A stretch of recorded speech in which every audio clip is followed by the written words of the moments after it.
Hello folks, Harley in Taiwan here. I'm gonna continue my story here if you don't mind. So, I got some money, but it was still very little. But let's wind back a couple of days when I was actually still at that lousy place, because I wanna tell you how I started to get to know some girls in Taiwan. After the second day, I already met a couple of guys in that piece of damn place, so we ended up going to a pub. It was a small, nice pub at that time. I'm never going to pubs normally. I never went to a pub in Hungary.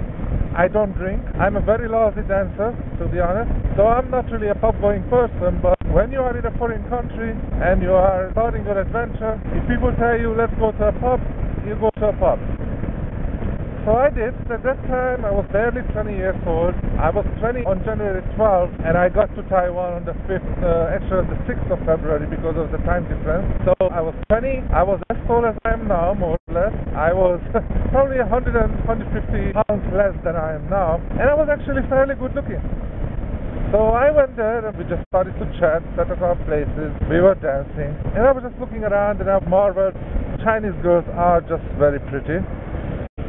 A lot of beautiful girls in Taiwan. When you are in a pub, probably dress even more sexy. So I was just looking around enjoying the view, and I was sitting at a table and I saw a girl, typical Chinese girl, you know, short, slender, long black hair, pretty face, and I started to feel that she's dancing for me.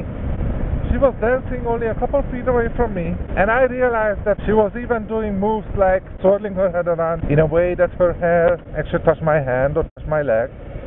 So she was dancing in a way that I felt that she was dancing for me, and started to talk to her, which I believe she wanted.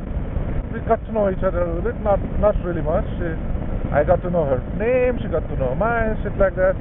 And we were chatting for a while, and it was about, say, 3 o'clock when it was, well, we gotta go home, and outside it was raining. And she was telling me she didn't have an umbrella, and I did. So I said, I told my friends, hey guys, you go ahead, I'm escorting this young lady home. Don't think too much, not to my home, to her home. And that's what I did. I basically walked her home. It was a walk. Today, you could pay me $1,000 and I wouldn't do, because it was freaking far away. But, you know, when you hit it off with a girl and you start walking and, you know, you just talk. Of course, we were talking in English. Her English was excellent, as it turned out. She was an English teacher, so we hit it off well, and we just walked. We got to her home, I let her go, and that was it. A couple of days later, I still haven't started school, because school started the 1st of March. It was a weekend, I didn't have anything to study, I didn't have friends, I didn't have actually anything particularly to do, so I decided I'm going to check out this girl. So I remember where she lived, and luckily the walk to her home was a little bit shorter than the first time, because the place I was staying at was pretty much right between the pub and her home. Okay, the train is coming. The train is coming, baby. The train is coming now. Ooh. So I decided I would look for her, and I did. I walked to her house. I remember which house it was. It was a 3-story building, and I didn't really remember which was her place, because I don't think that she even told me. But I knew her name. I even knew her Chinese name, although I wasn't sure if it was correct what I remember. I just randomly pushed one button, and it happened to be her brother, so I could go in there. And when I got in there, it was unbelievable for me that when I go up, she received me like, I don't know, the Messiah came or something.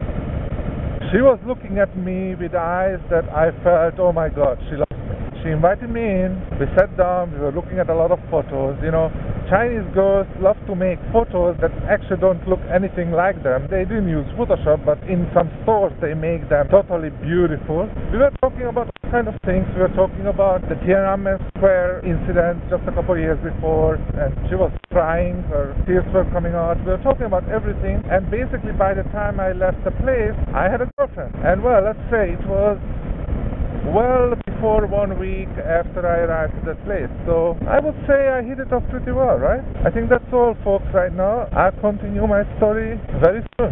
Thanks for watching.